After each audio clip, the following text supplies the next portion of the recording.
Welcome back. The Keeper of Fire, Book 1 of the Dolphin Code Trilogy. Chapter 6, Ahava. When they finally saw Treehorn Island, it had to be noted how still and cold the waters around them were. It was unusually murky, and all the vegetation on the ocean floor was rotted and wilted. They swam to its southern end, keeping low to the ground, searching for the cave's entrance beneath the eerily quiet waters. They came across a very large, low, hollowed-out tunnel of rock. Broken fragments of stone and bits of algae and rotted seaweed were scattered across the tunnel floor as far as they could see. They hung around the entrance warily. "Well?" Deiji asked, looking to Alael. For once, she wasn't ready to lead the way. The mermaid took a deep breath, and Deiji knew why she was reluctant. The water smelled of death. "Let's go." They ventured in cautiously, moving around the bend slowly as if expecting a sudden attack. But nothing came. After several turns, Alael put a finger to her lips. "Listen. Do you hear that?" Deiji trained her ears and heard a faint cry. No, many cries. Begging, pleading, cries of despair. Alael shot forward and Deiji went right after her. Her mermaid's intuition insisted she swim away from this place, and it was a great test of will to ignore the urge. As they rounded the last corner, they were suddenly thrust into a large open cavern, and they doubled back into the tunnel. It was the lair of the great Mother Bala Ahava. Alael leaned forward into the water and vomited out of her fear. Ahava had over a dozen suction tentacles, all of them waving around her. She had but a single eye, placed above an enormous mouth lined with hundreds of teeth. Ahava was bigger than any other creature Deiji had ever seen. And the merpeople. Along the rocky overhangs that lined the wall were several mermaids and mermen, all caged about by large rib bones from some unfortunate dead animal, or bound tightly with seaweed guarded by a ready tentacle or two. The bottom of the cavern was littered with the decaying remains of the dead, half-eaten pieces of dolphins, merpeople, and even other smaller balas. Deiji quickly ducked back around a rocky outcrop. She glanced out and saw Alael still floating there in the mouth of the tunnel, and she leaned forward. Locking her fingers around her wrist, she yanked the stunned mermaid into hiding. "Do you see your family?" she whispered to Alael urgently. She peeked over the rock. "My mother! I see her!" She scanned the rock face hopefully. "Till and Ange! Oh, thank the water! Their parents are there. I see others I do not know. Where is my father? Oh, I see him," and suddenly she stopped. Deiji touched her arm. "Alael?" Her voice rose in a panic. "Ornelia! My sister! She is gone!" "Well, maybe you just do not see her." "She is gone, Deiji!" She began to wail. "Oh, my sister!" Deiji grabbed both of her shoulders firmly. "Alael, listen to me." The mermaid looked down miserably. "Look at me!" She lifted her sorrowful eyes into the face of a friend. "We have to focus on the others right now. We must save them. We will find your sister when we can. Do you understand me?" Alael nodded miserably, her worst fears confirmed, the blue tears hardening into sapphires on her cheeks and slipping to the ocean floor. Deiji peeked out at the massive tentacle-laden beast in both awe and in fear. She stared at its mouth thoughtfully, then she peered at its small single eye. "Alael," she said, something occurring to her, "does the Bala have good vision?" "Yes, she depends on her acute sense of sight to hunt. Other than her brute force and tentacles, it's all she really has. So if she were, per se, blinded, she would not be able to guard her captives as well?" "Sure." "How did she even capture them?" she wondered. "Doesn't she mostly stay in one spot?" "Well," Alael began, "she caught my family herself on her annual migratory hunt, but she's a very powerful creature in the sea. All balas and most sharks bring food to her. It is not really a balanced power at all. She is like a queen. She sometimes eats the offerings as well as those who bring them. So it is by this power that the ocean lives in constant danger?" "That is a just accusation." "Then it will end here." Deiji leaned close into Alael. "I have a plan. You will focus on the cages. Whatever you do, don't let up for 1 second. Free them all." She handed Alael her knife. "What are you going to do?" "Auril said my speed was my advantage. I'm going to take his word on it." "His word? You mean the word of a dolphin who repeatedly abandons you after bringing you some foul news of some horrific thing to face?" "One and the same." "Okay then, just tell me when. Let's go." She swam off into the shadow while Alael crept against the cavern wall towards the Bala. Deiji kept to the left, watching Ahava and her friend carefully. The timing had to be perfect, she knew. This is going to be quick, no matter what the turnout, Deiji thought. She could only hope it would be in their favor. She crept silently, wanting to distract Ahava the second Alael was noticed. Alael swam swiftly, albeit silently, to the first cage. She began to cut the seaweed that bound a pair of merpeople. Deiji stared on apprehensive. Soon the Bala would notice the strange vibrations in the otherwise still water. Soon Alael and the others would be found out and caught if Deiji could not distract the creature. She breathed herself steady, then bolted into sight, yelling as loud as she could. Immediately she saw several tentacles whipping through the water towards her. She dodged, weaving in and out of the curling, twisting things. She saw a flash of purple and green movement out of the corner of her eye. Elael had freed 2 merpeople, and they spread out to rescue the others. Good, Deiji thought distantly as she eluded the Bala's hungry grasp. She shifted her direction and suddenly aimed her course at Ahava's large body, which held her large, indistinguishable head and her eye. She could feel the drafts of water on her tail from the tentacles only inches away. With a determined look on her face, she aimed straight for its eye. Looking back at the arm that trailed behind her, she saw the stingers of the tentacle open, poised and ready to strike her flesh. Just when she thought she would hit the Bala's face, she suddenly banked to the right, and the bulky and less maneuverable tentacle followed through. Ahava's large stingers slapped into her own eye and skull, and the cave was filled with their hideous screeching. Yes, Deiji cried, elated. As blood began to cloud the water, she swam hurriedly to the top to assist Elael with the others. The water was filled with the chaotic jumble of writhing tentacles amidst the blood, and a great rumbling filled the cave. Great rocks and pieces of the ceiling began to fall in around them. We've got to get out of here, she cried to Elael. Go, the mermaid shouted to her kin. They all rushed towards the tunnel. The world was rumbling all around them, and they could hardly swim straight. Deiji fell back to see them all to safety, and Elael turned around. We have to find Ornelia, she shouted above the roar and rumble of the collapsing cavern. No, Deiji pushed her on. Just go. Elael opened her mouth to speak, but Deiji snatched her arm and forcibly yanked her into the tunnel. As the mermaids and Deiji rushed into the open sea, there was a great crashing sound and the tunnel caved in. The Bala behind them gave one last shudder and was dead. The cave. All at once, Deiji opened her eyes, not remembering having ever closed them. She was staring into the face of Mowat once more, still motoring her legs as if swimming. Legs? Mowat, she cried, sitting up abruptly. There was no water around her at all, just the dry air of Mowat's cave. She swung her legs out from the bed and stared at her toes as if greeting an old friend. She stood, wobbling a little, and steadied herself on the headboard. I pray I did not fail, she said to the wise teacher, who smiled his quiet smile. A beam of sunlight burst from behind him, illuminating the cave, giving him a sharp, shadowed silhouette. You did very well. Oh, she breathed. I did not even know what you wanted of me. When I met Elael, I just went along with it. I did not know if there was a plan set for me, to be sure. There is never a plan, my dear, only your choices and the impacts of such decisions made. Then it was well. And wonderful, he added. You did a very good thing today, Deiji. Many good things, in fact. Hail's son, the turtle, Sitch, and his family. Because of you, these creatures live, as do all of the ocean who have been lost to death in these times. That you are not one of the world, you express such a loyalty and compassion to the sea that no family there will soon forget it. That is good. That is noble. She looked at him as if he were teasing her. I only did what was to be done. Why is that so different? Because you had a choice. Turning a blind eye is quite a normal thing to do, not a trait that you possess, thankfully. In fact, it was that particular way about you which persuaded me to approach you in the first place. Well, I could not just leave such things undone, she said, almost defensively. That, Mowat said, is precisely why you are noble. He smiled. Now, we must discuss the long-term repercussions of your actions. I will give you a full briefing immediately. Deiji stood up straight, ready for a serious exchange of words. Mowat cleared his throat. Come with me. He walked to the water's edge, and they stared down at their reflections. Ahava was a beast who spread her lordship throughout the sea. For over 300 years, she terrorized the merpeople communities to the point where half abandoned their home in the ocean and ventured onto the shore.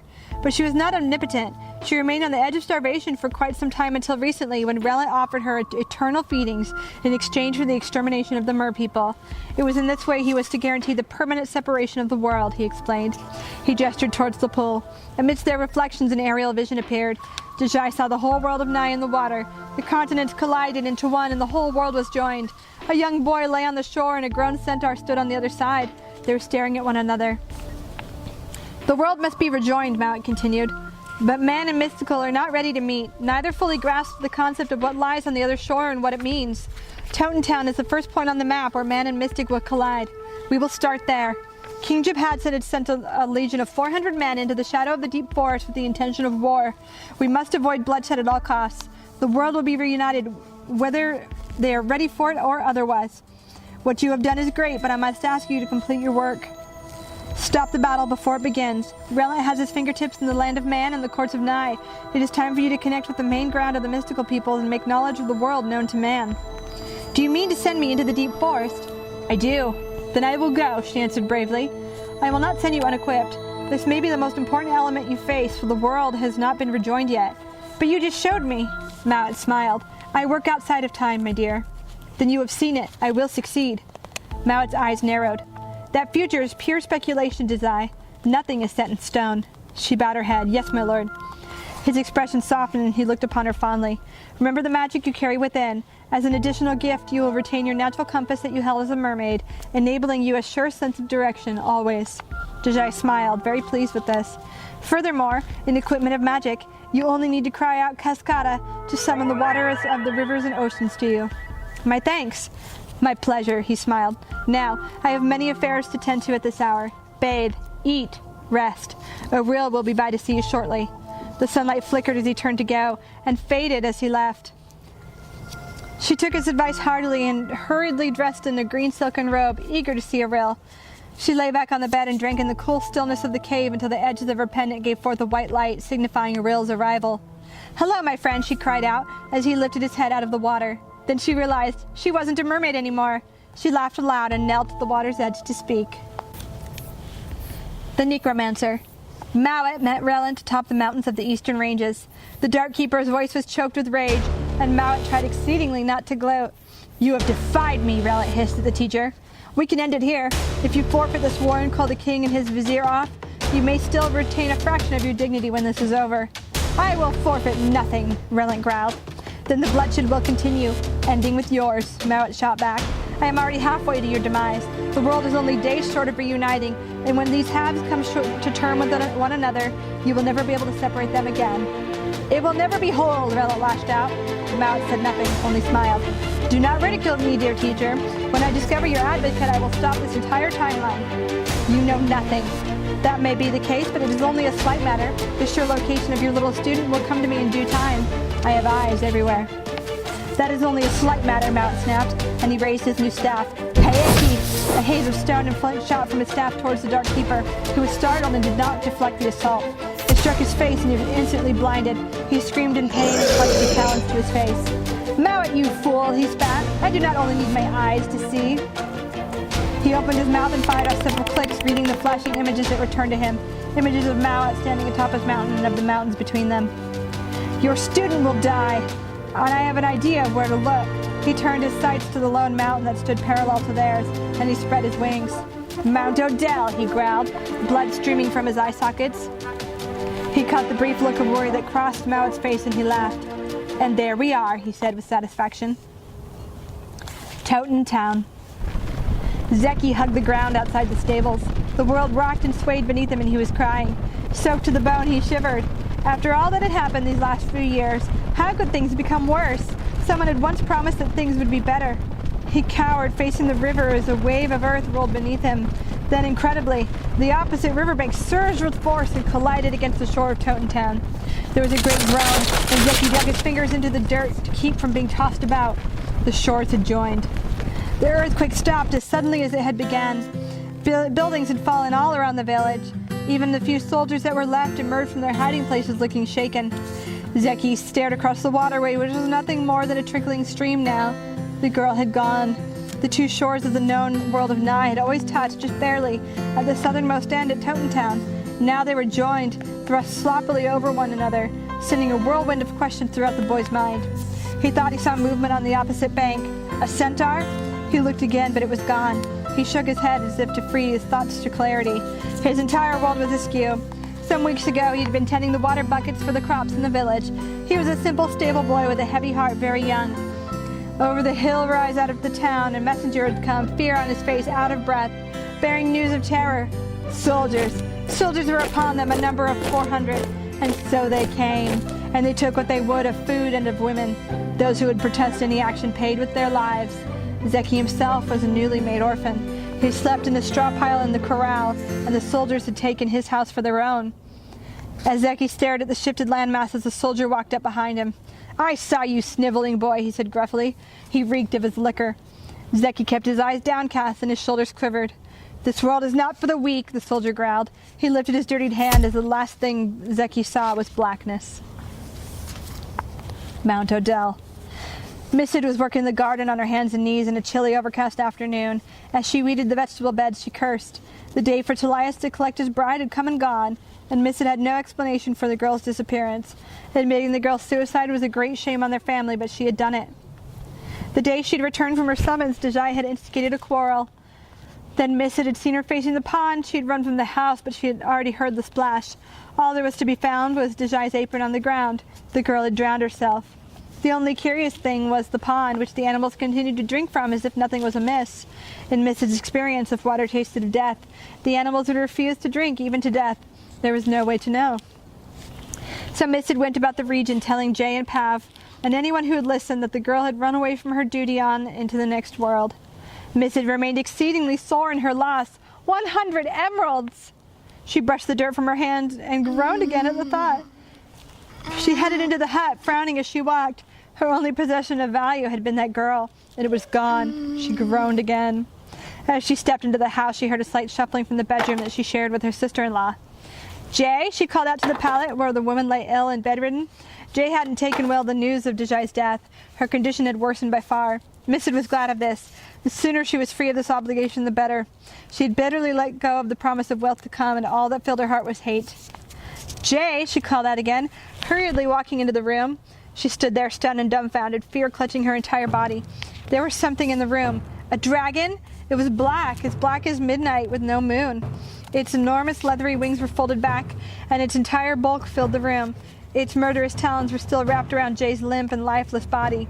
There was blood everywhere. Missy stumbled backwards, then fled. Pav the baker stood outside her hut, sweeping dirt and flour from her threshold. She glanced to the mountain and then looked again. There was a figure running down the mountainside, falling and tumbling all the while. Pav waddled over to the trail and met the person as they burst from the underbrush. "Missy?" she exclaimed. The woman is as white as if she had seen a ghost. "A creature," she gasped. "Killed Jay." "A what?" "I swear it was a black dragon, a demon." She nearly collapsed. "I cannot go back," Missy gasped, as Pav poured coffee and handed her a heel of bread. "Maybe it is gone," Pav suggested soothingly. "Or maybe it is waiting for me," Missy whispered. They both looked up the mountain. A storm was on its way. It was a bad omen. Maybe it is. The Nigh court. Talia stood in the entrance hall beside the king, bored with the day's audiences and proceedings. He yawned and mused a bit on ruling the entire world from the throne that would soon be his. He glanced at King Jabhadson and stifled the urge to roll his eyes. The blubbering peasant before them couldn't stop stuttering, and the king's patience exceeded his own by far. A shadow fell over the stained glass window for a moment, and his eyes widened. Excuse me, my king," he said hastily, bowing and backing towards the door behind the dais. Once outside, he broke into a run and headed for the royal stables. A large dragon bat swooped down into the night court, his blackened shadow sending the king's horses rearing and running in all directions. Talias ran on into the open pasture, racing to meet the dark creature as he arrived. Breathing heavily, he bowed. "My one and true majesty," he panted, touching one hand to the ground in his honor. He was truly surprised at his master's visit. This was a highly unusual occasion. "Indeed," Relant growled, waving him away carelessly with one bloody claw. "Now, down to business." "Yes, go on," Talia said eagerly, standing up straighter. "The information Missy gave you was of great use, and Mowat's student is now dead. What you have done for me as well, and I will reward you greatly one day. Someday we must find you a new bride as well, since I have destroyed yours," he added with a nasty grin. "The important thing is that we have undone the work that Mowat has so preciously molded." "Then Mowat has nothing on us," Talias gloated. "He is as well as dead already." "Oh, he most certainly will be once I have released my army upon this earth. He is not expecting this. I am wholly unstoppable, even if I had not murdered his student."